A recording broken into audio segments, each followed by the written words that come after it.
Live from the National News Studio, Sri Lanka.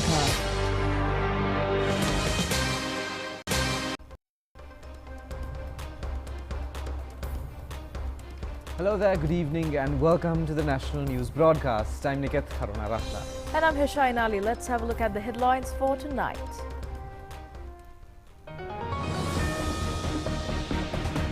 The Speaker resigns. The President vows action against offenders regardless of their status. The first official state visit of the President to India on the 15th of this month. ASPI records new all-time high. Imported rice along with rice from the mills to be released to the market soon. Sterilization process is now on for monkeys and talk macaques. The meteor shower by dawn tomorrow. $500 million war aid to Ukraine from the United States.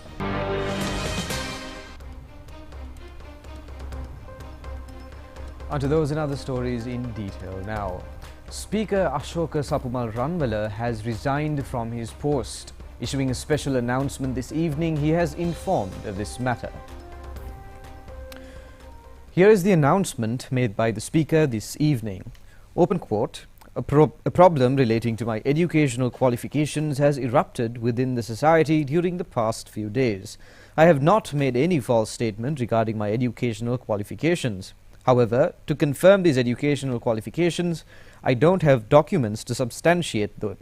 Since it will take some time to obtain the certificates from the relevant institutions, it has become difficult for me to submit the relevant documents.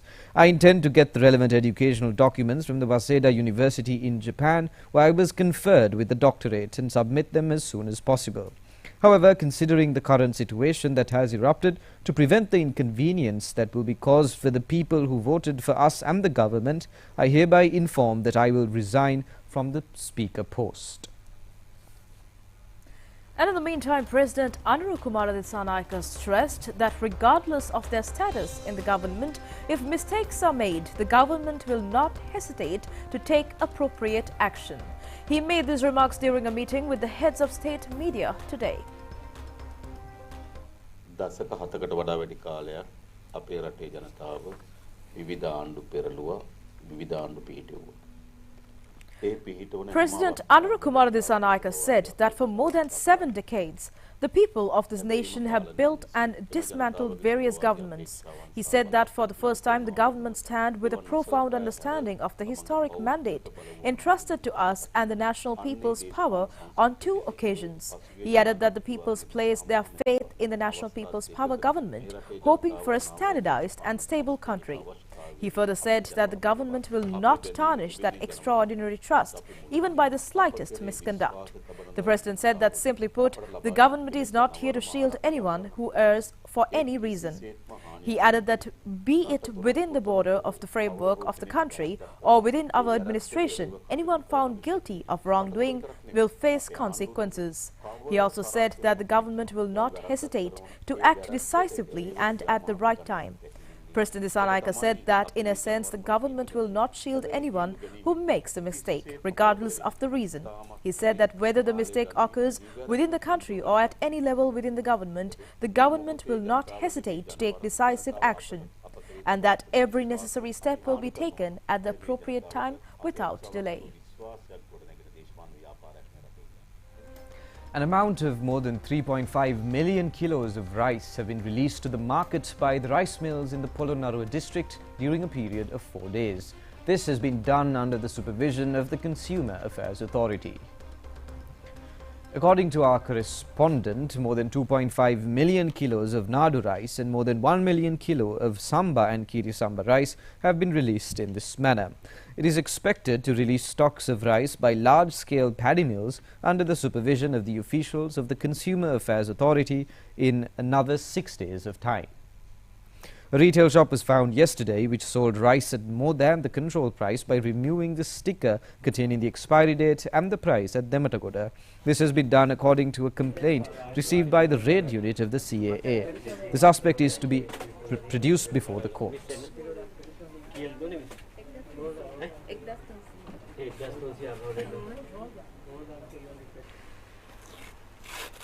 මෙහෙම දෙන හලවන්නේ කොතනද? නිකන් හලවනවා නැත්නම් බිම දාලා යනවා. නේද? තිබ්බේ එතන. මේ විදිහට තමයි කස්ටමර්ට විකුණන්නේ නේ. මේ ඒ ගලවනවත් එක්ක ඔයාලට තේරෙන්නේ නැද්ද මෙතන? කල්ලි කොතුන දිනේ කාණ්ඩාංකය නිෂ්පාදනයේ තොරතුරු ඉවත් වෙනවා. එතකොට කල්ලි කොතුනේ නැති එකක් තමයි විකුණන්නේ. Officials of the Madhara Office of the Consumer Affairs Authority inspected a number of rice mills in Tissamaharama area recently. They ordered the mill owners to sell those stocks of rice at the controlled price of the government. Accordingly, the Association of Tissamaharama mill owners sold around 30,000 kilograms of rice without the intermediary traders. In the meantime, according to the customs, imported rice stocks are being received by now. The Additional Director General of Customs says that 2,300 metric tons of rice arrived at the port by noon today. Additional Director General of Customs Sivali Arukkuda said that more than 90% of the stock of 2,300 metric tons of rice have already been released. He added that with the release of the rest of the stock, the distribution will be completed and it is being done now. And moving on, cultivated land and property in several areas of the island faced extensive damages due to talk macaques, monkeys and wild elephants yesterday. According to our correspondent, a number of farmer families are affected due to this menace. They request authorities to provide a permanent and immediate solution to the threat posed by wild animals. Residents of villages in and around the Polonnaruwa sacred area are affected due to the menace created by talk macaques, monkeys, deers and other wild animals. They point out that crops and their daily life are equally affected due to the activities of these wild animals. The residents of the Athumalpitiya area in Polonnaruwa too are affected by the threat posed by talk macaques, monkeys and elephants. Our correspondent reports that several vehicles prepared for a wedding ceremony have also been damaged by talk macaques. He added that the talk macaques who enter houses destroy household food items and other appliances. 40 talk macaques were taken for sterilization at the Animal Protection Center at Giritale under the sterilization of talk macaques, which was taken up as a pilot project yesterday in the Mathale district. Wild elephants have completely destroyed many cultivated farmlands in several districts. The farmers of the Polonnaruwa district said that a heavy expenditure would have to be borne in order to restore the destroyed cultivation due to extensive rainy weather. According to the residents of the Attanakadawalayaya 26 farming area, cultivated land have been completely destroyed by wild elephants who arrived from the Dambulla reserve. A special operation starting from the 15th of this month is to be initiated in order to drive away wild elephants to forest reserves as a solution to the threats of wild elephants, which has become a pestering problem in the Anuradhapura district. Minister of Trade and Commerce Wasantha Samarasinga made this observation at the district coordination meeting of Anuradhapura. Minister Wasantha Samarasinga said that provincial secretariat officers have been identified and permission has been granted in order to construct security points in wildlife areas. He added that these security points and security fences would be constructed and are expected to be completed soon. He also said that another activity would be to transfer the wild elephants to their natural habitats. He further said that the same has to be completed soon with the active participation of provincial secretaries. The All-Island Traditional Coconut Oil Manufacturers Association has called a media briefing regarding the shortage of coconuts. Convener of All-Island Traditional Coconut Oil Manufacturers Association, Buddhika De Silva said that this is the off-season for coconut harvest. He said that coconut trees bear less harvest during the period from October to February. The Coconut Development Authority says that ample amounts of coconuts are available at the government-owned coconut cultivations. Measures have been taken to sell coconut at Satosa outlets at concessionary prices further. Chairman of the Coconut Development Authority, Shantaranatunga, said the plantation companies have come forward to provide coconut to consumers through Satosa outlets at concessionary prices. He said that, accordingly, a large size nut will be sold at 130 rupees and a small size is at 110 rupees. Senior Professor of the Department of Crop Science at the Rohini University, Aruna Kumara, says that increasing the environmental temperature is a cause for the decrease of coconut harvest. Senior Professor Aruna Kumara said that 65% of the national coconut harvest is coming from the areas in the coconut triangle. He said that the excessive heat prevailed in the past period or the climatic change have also caused negative impact to coconut harvest. He further said that this period is called the less harvest season. The Sri Lankan Parliament says that the title of doctor has been stated before the name of Minister Harshana Nanayakara by mistake when entering the relevant information. And the Communication Division of the Parliament says that in the list of details given by the Minister Nanayakara to the Parliament, there was no such title. The Communication Division said that therefore the mistake has already been corrected. In the announcement, the Parliament has expressed regret to the inconvenience caused to Minister of Justice and National Integration Harshana Nanayakara regarding this incident. Accordingly, the details given by all parliamentarians to the Parliament website are being rechecked and updated at present. The all-share price index of the Colombo Stock Exchange recorded an all-time high, closing at 14,205.34. According to the Colombo Stock Exchange, the all-share price index increased by 169.53 points, surpassing yesterday's record. A turnover of 6.1 billion rupees was recorded at the close of trading today. And in the meantime, President Anura Kumar Dissanayake is scheduled to engage on a state tour to India from the 15th to the 17th of this month. The visit will take place on the invitation of Indian President Draupadi Murmu. This will be the first foreign tour by President Anura Kumar Dissanayake after he was elected into office. During the tour, he will meet President Draupadi Murmu, Prime Minister Narendra Modi and several other ministers for mutual talks. The tour will lead to strengthen the long-term bilateral relations further. And meanwhile, issuing a communique, Indian Foreign Ministry has said that Sri Lankan President will have talks with the Business Forum in New Delhi and officials of the investment and business sectors. Later, President Anura Kumar Dissanayake is scheduled to worship the historic Buddha Gaya temple. The Indian High Commissioner Santosh Jha met Prime Minister Dr. Harini Amrasuriya today at the Prime Minister's office. They exchanged views regarding the long-term friendship and the strategic partnership between the two countries. They also focused attention on the progress of the development projects implemented in Sri Lanka.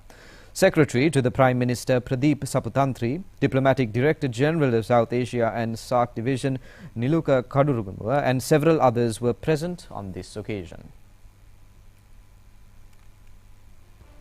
Now, the Sripada pilgrimage season of this year will commence with the Unduap full moon Poya day, which falls tomorrow. And accordingly, the statue of deity Lord Saman, along with the casket containing sacred relics, which was kept at the Sripada Viharya of Galpattavila, Palmarulla, was taken out in procession for worship of devotees yesterday. With the completion of the Sripada pilgrimage season, the idol of the deity Saman and jewellery will be deposited in a special chamber at the Sripada Viharya at Galpattavila, Palmarulla from the Sripada premises. Accordingly, the devotees were provided with the opportunity to pay their obeisance to the idol, jewellery and the casket since the morning of yesterday. It was taken in procession via 4 routes in the morning today and is expected to be placed at the Sripada premises in the morning tomorrow, and the Sripada season will commence with it. The pilgrimage season will end on the next Vesak full moon Poya day.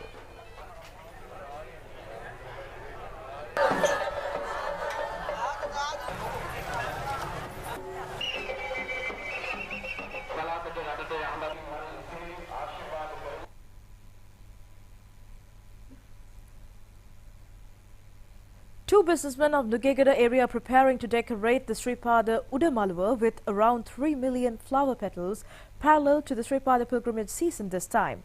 Steps have been taken to use the petals of a variety of flowers including camphor along with 7,000 yards of garlands containing jasmine flowers. Sacred relics of Lord Buddha were taken in procession yesterday morning from the Kalaniya Raja Mahaviharya to the Sripada Viharya in Palmarulla. A Buddha Puja was held in front of the sacred Bodhi tree in Paduka town with the participation of large number of devotees. Minister Bimal Ratnayake says that a number of projects which were to be completed by 2023 at the Katunayaka Bandaranayaka International Airport have been delayed until 2028 due to improper deals. He points out that it had been planned to provide facilities to around 15 million passengers by the concerned projects by then. The minister made these observations joining an inspection tour at the Katunayaka International Airport today. He also inspected several other places which provide various services at the premises. The minister also had a chat with the passengers who were at the airport. Minister Bimal Ratnayake pointed out that the major problem faced at the Bandaranayaka International Airport is the inability to provide facilities to the passengers who are arriving there. He added that various suggestions had been carried out in the past, but due to fraudulent deals that happened during the time, along with other detected problems, projects which were to be completed by 2023 are being dragged on until 2028, where it was planned to accommodate around 15 million passengers. The minister said that it is now being planned to shift the situation in the coming 3 months to a level that will be better than what it is now.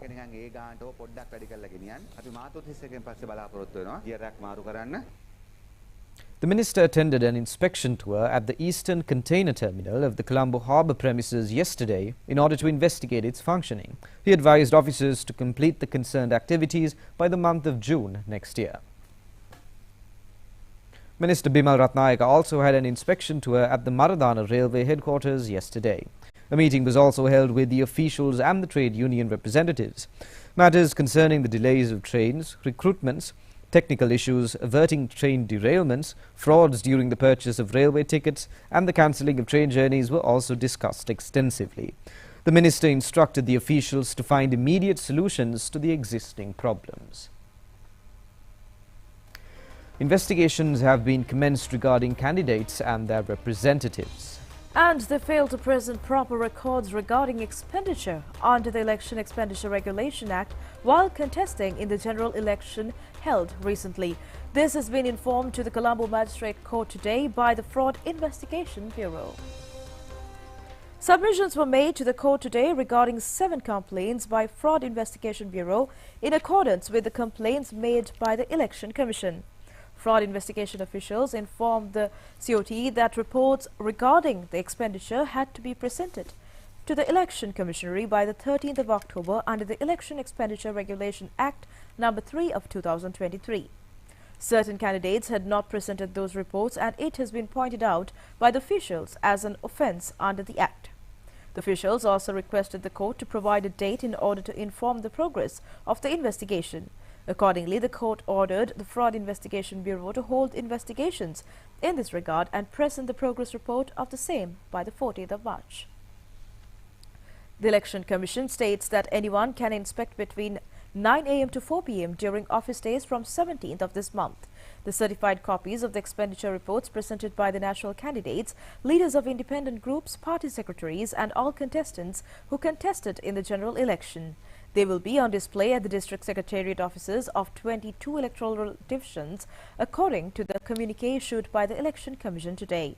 The income and expenditure reports of national list candidates can be inspected at the Election Commission office at Saranamawatha, Rajgiriya. And an opportunity also has been provided to anyone who is willing to complain regarding the expenditure reports.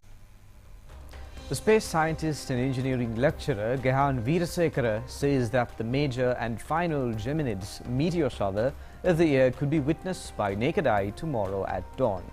According to him, about 150 meteors can be seen. Geminids, which activates annually during December, is considered one of the most splendid meteor showers. A meteor shower can be described as a collection of meteors appearing to be falling from one point in the night sky at the moment which could be observed, when the Earth crosses the debris of the 3200 Pethon. The Geminids meteors are generated when those particles strike with our atmosphere. The speed of meteors in this phenomenon is said to be around 22 miles per second. One of the most prominent meteor showers that we can see in a year is the Geminids meteor shower. We call it the Geminids meteor shower because we can see this meteor shower with the constellation of the Gemini. That's why we call it the Geminids meteor shower. Usually this constellation rises from the horizon at around 8:30 p.m. and then it will go above the sky, and then it will set something like in the 5:30, 6:30 in the early morning, and during that time we can observe this meteor shower. But the problem today is, as we are having a full moon tomorrow, we might not be able to observe the meteor shower properly during the tonight and the early next morning. The best time to watch this meteor shower will be from like 3 to 5 a.m. tomorrow morning. Around that time, if you can look at the western sky, we should be able to see something like 100 to 150 meteors per hour, but it depends on the atmospheric condition. If it is cloudy, or if you have some high atmospheric clouds, then the amount of meteors that are visible will be lesser. When you have very good condition, you should be able to see more than 100 meteors per hour in this meteor shower. And on to more stories here at home. Minister Dr. Nalin Jadhisa says that oral health has to be given priority in the agenda of global health. He made this observation participating via video technology at the opening ceremony of Global Oral Health Conference. The minister said that Sri Lanka would be taking future initiatives in order to gain a visible progress in oral health service and to convert Sri Lanka to a country with excellent success in oral health in the southeast region. Attention was also paid to areas such as capacity building for the health service professionals, prevention and control of non-communicative diseases. The health sector has arranged plans to avoid epidemics which can occur in the future in resistance to antibiotics and resistance to antimicrobial medicines. It has been identified that around 10 million people would face death by 2050 in case it is not implemented. This has been revealed at a national festival held in Colombo on the occasion of the Awareness Week about World Antibiotics Resistance. President Anurukumara Dissanayake has appointed members to the Port City Economic Commission. The appointment letters were handed over to the members by the Secretary to the President, Dr. Nandika Samath Kumar Nayaka, at the Presidential Secretariat today. Accordingly, the President's Council, Harsha Amarasekara, has been appointed as the Chairman of the Port City Economic Commission. The other appointed members are Damien Amal Cabral, Mohan Ray Abevardhana, Sanjay Kulatunga and Dr. Harsha Subasingha.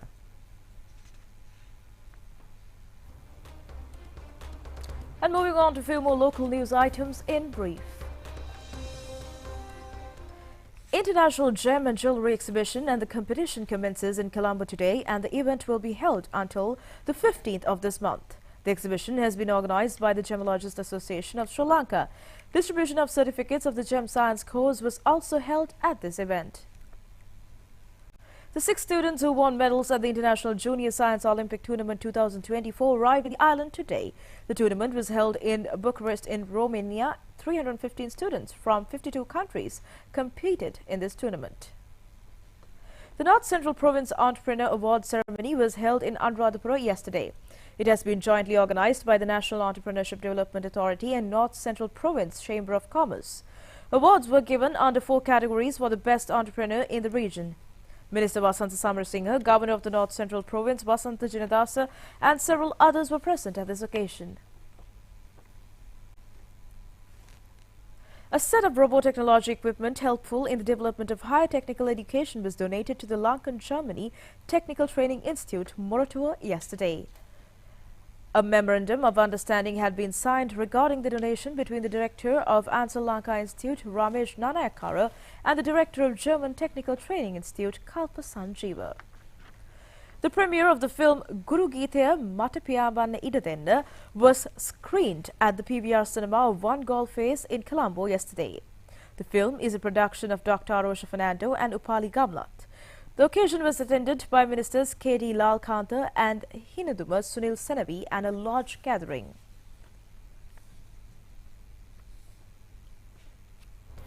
And now the convocation week for the NSBM Green University 2024 started yesterday at the NSBM Green University Auditorium at Pitipana, Homagama. More than 1,500 students are expected to receive their degrees this time. The students include those who underwent courses in business, computer engineering and the students who followed the graduate courses in science and postgraduate study faculties.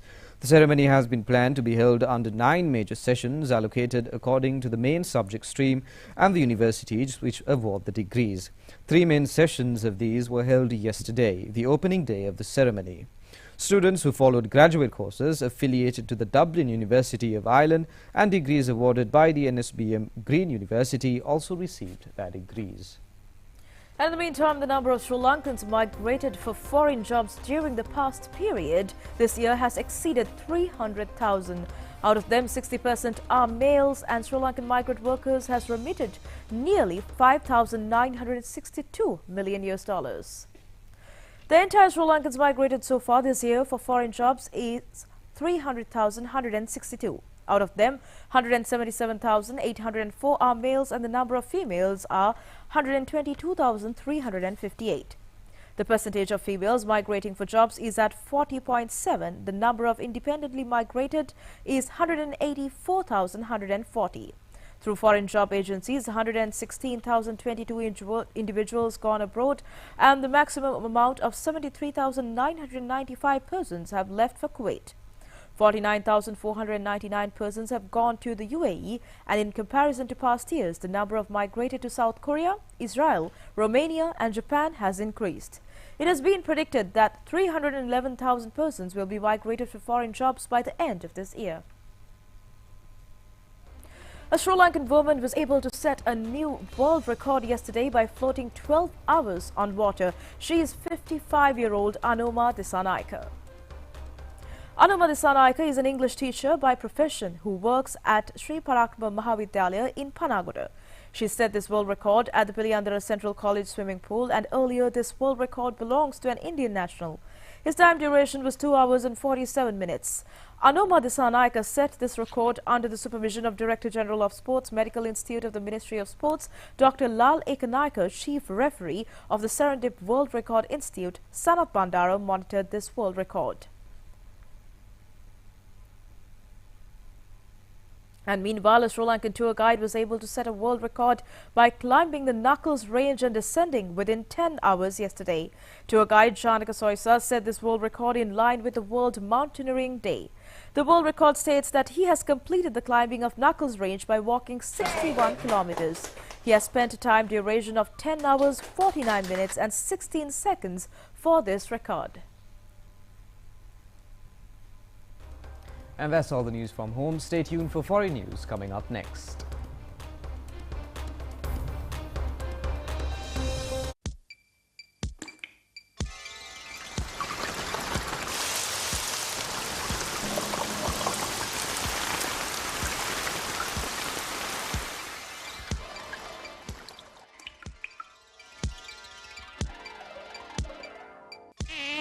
Dengue நோயை இல்லாதொழிப்பது உங்கள் திறமையும் கடமையுமாகும். வாரத்தில் ஒரு முறை என்றாலும் உங்கள் சூழலை பற்றி சிந்தித்து பாருங்கள். சுகாதார அமைச்சின் டெங்கு ஒழிப்பு பிரிவின் தகவல்.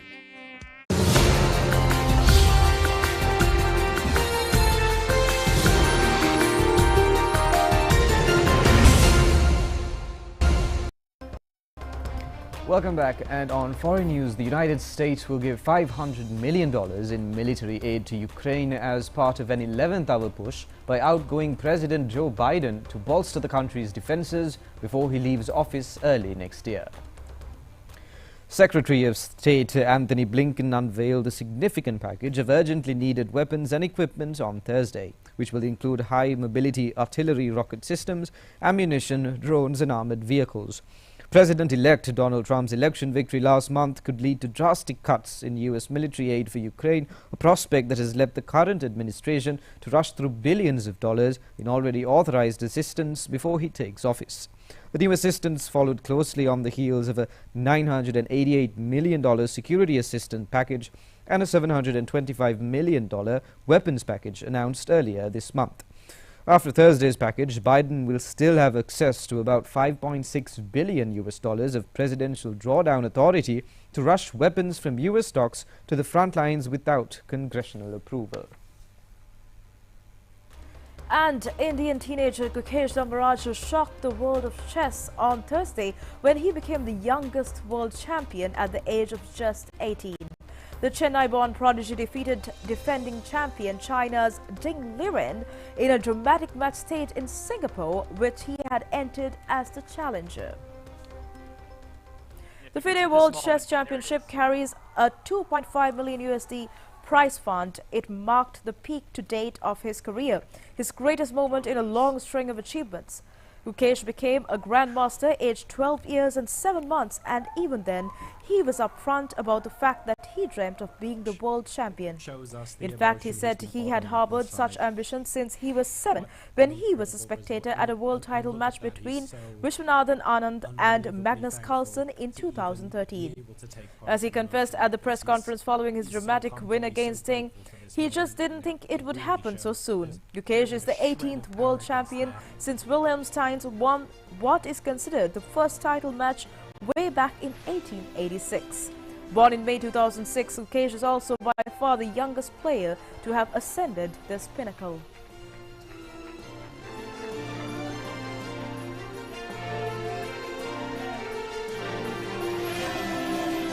Congratulations, our new world chess champion, Gukesh Damaraju. Terima kasih, Pantamai.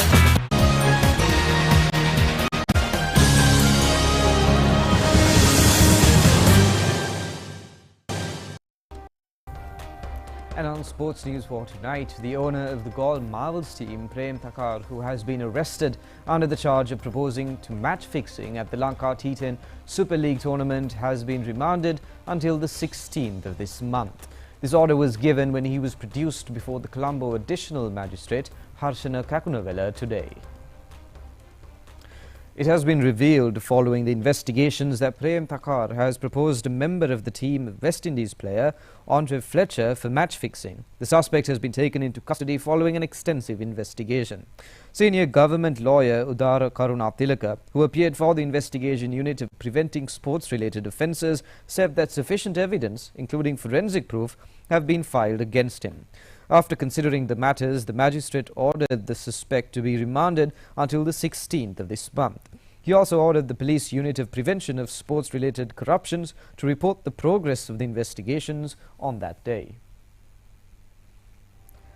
The team, along with Umyanga Mihran, who won a bronze medal for Sri Lanka in the Asian Boxing Championship held in Thailand, arrived in the island today from the Katanaika Bandaranaike International Airport.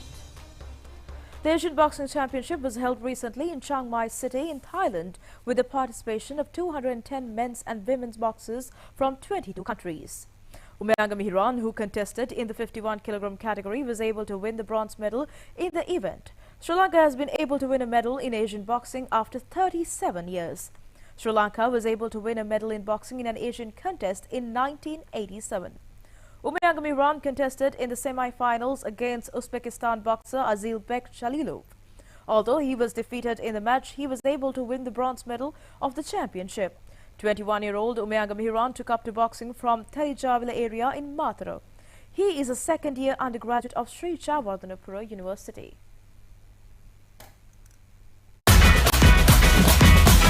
Terima kasih, Pantamai. And that's all the news for tonight. Join us again at the same time tomorrow. Good night.